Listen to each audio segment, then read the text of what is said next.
Doctor Who, The Name of the Doctor, the 13th episode of Series 7, is written by Stephen Moffat and starring Matt Smith and Jenna Coleman. For the final episode of Series 7, Stephen Moffat wanted to have a new monsters after he brought classic monsters, which are Cybermen, Daleks, Ice Warriors and Great Intelligence. So he came up with an idea that frightened and appropriate for an episode that looks forward and back, which are Whispermen. He got the idea from the thought of stylish, whispering, almost faceless creatures. They serve the Great Intelligence. I love those creatures. I thought they're terrifying. They should return. It's nice to bring back Richard E. Grant as Dr. Simeon, or the Great Intelligence. It looked pretty cool when Simeon ripped himself apart and one of the Whispermen replaced him. Imagine if that was Torchwood, with the blood and that. Ugh.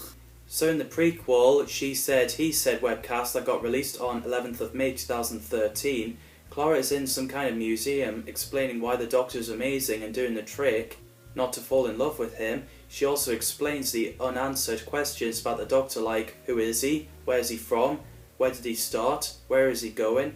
She finds out in the Trenzalore, the Doctor explaining how Clara is and talking about how he met her, first time in the Dalek Asylum and second time in the Victorian London, where she died twice. Clara doesn't know it. The Doctor said he found out in Trenzalore. In the next prequel, Clarence and the Whisper Man, which is a home video released on 22nd of May 2013, the story where Clarence DeMarco is in jail and he meets Whispermen. They gave him knowledge about the Doctor and now allow him to live, but he will have trouble sleeping. Dear God.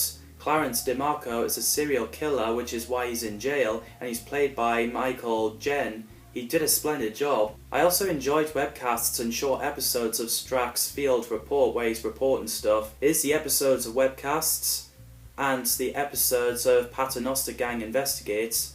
Highly recommend it. There's a fantastic opening where on Gallifrey a long time ago, when Time Lords wondered who would steal a faulty TARDIS, you can see the scanner. First Doctor and Susan Foreman goes inside one. It's so cool that Clara's talking to the First Doctor, William Hartnell, and same goes where she does the voice, flying in Vortex.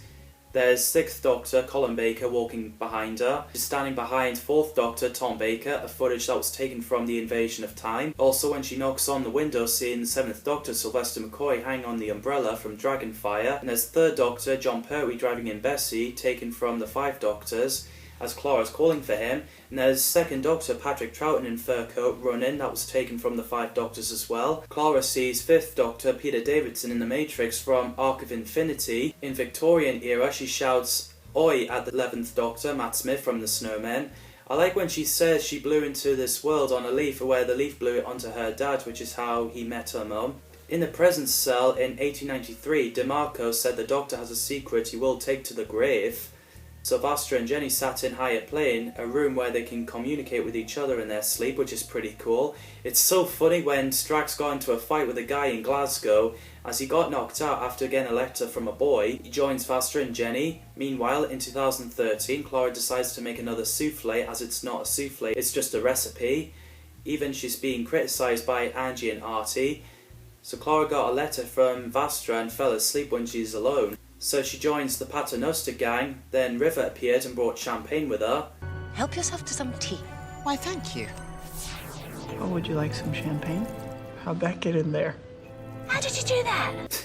Yeah, I think Jenny's with you on that one, Peter. It's nice to have Alex Kingston back as River Song. As they've been talking to each other, Jenny realised she forgot to lock the door. As the Whisper Men came and killed her, well, sort of. The Paternoster gang woke up, surrounded by Whisper Men. Clara woke up and heard the Doctor playing Blind Man's Buff game with Angie and Artie, but they tricks the Doctor so they can go to the cinema. It's so funny that he's like, the little Daleks. So Clara tells the Doctor what she found out, and the Doctor was pretty upset. So they went to the TARDIS as he remembered what Dorian said. The bit where the TARDIS refuses to go to Trenzalore and crash landed there with the glass on the window broke was pretty effective. So is the bit where the Doctor sees River's grave, Clara seeing the echo of River, and a broken TARDIS in flames. Paternoster gang finds Dr. Simeon there, although the Great Intelligence using his body. Simeon, or Mr. G Intelligence, mentions the Doctor's victims, that he blood-soaked Sigarak's leader, Solomon, Cybermen and Daleks. The only way to open the tomb is to say the Doctor's real name.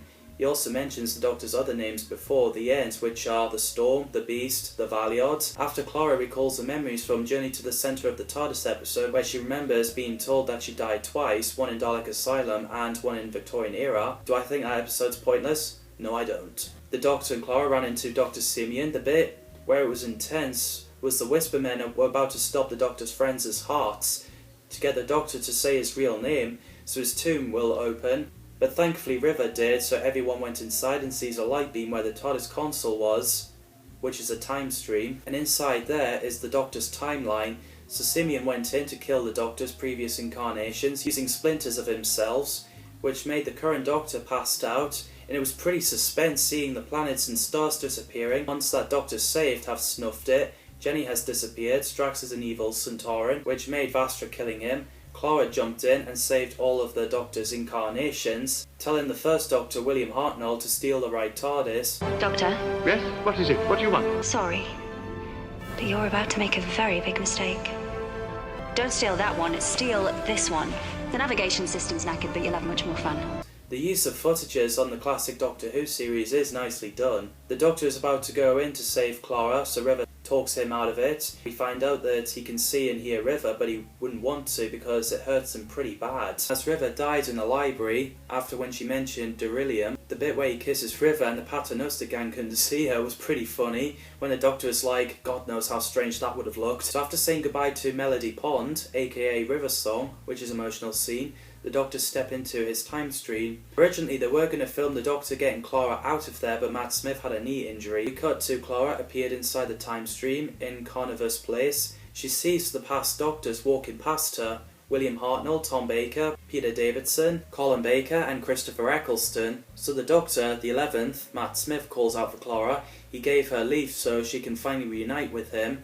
And the bit where you can see the back of the War Doctor's head, I actually thought that was Christopher Eccleston because the hairstyle, and it was pretty dark, which I was confused because before this episode got released, I heard in the 50th anniversary that he wasn't going to be in it, which got me thinking, nah, it's just a surprise or something.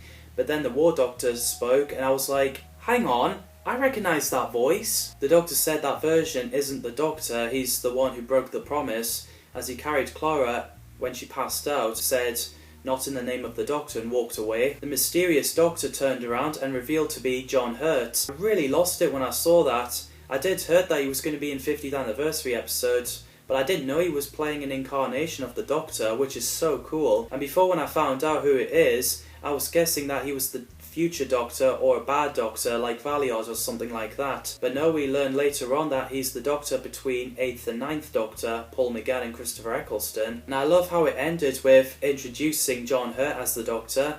That got me pumped up. He's such a wonderful actor. I've known him as Ollivander in Harry Potter. He's so good in that. It's a shame that the actor is no longer with us. So, that's the name of the Doctor. I really love this episode. Definitely my favourite Series 7 Part 2 episode.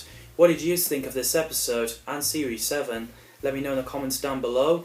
In 2-minute video, Rain Gods, written by Neil Gaiman and released on 24th of September 2013, where the Doctor and River trapped on Planet of the Rain Gods and they're to be sacrificed. I love the bit where the Doctor hopes for lightning. It happens, the gods knocked out.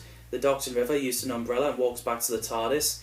Clara and the TARDIS, a 2-minute video written by Stephen Moffat, where Clara has a conversation with the TARDIS, and after having problem finding her bedroom, it's nice to see on the scanner with the previous companions, and where Clara met so many of herselves having problems with bedroom is pretty funny. The Inforarium, the 2-minute episodes where Lawrence Saunders played a guard who's releasing the information about the Doctor, so the Doctor's hologram arrived and deleted the history and made him forget about him. I like watching those small clips, they're fun to watch. Thanks as always for watching, people. See you in the next video.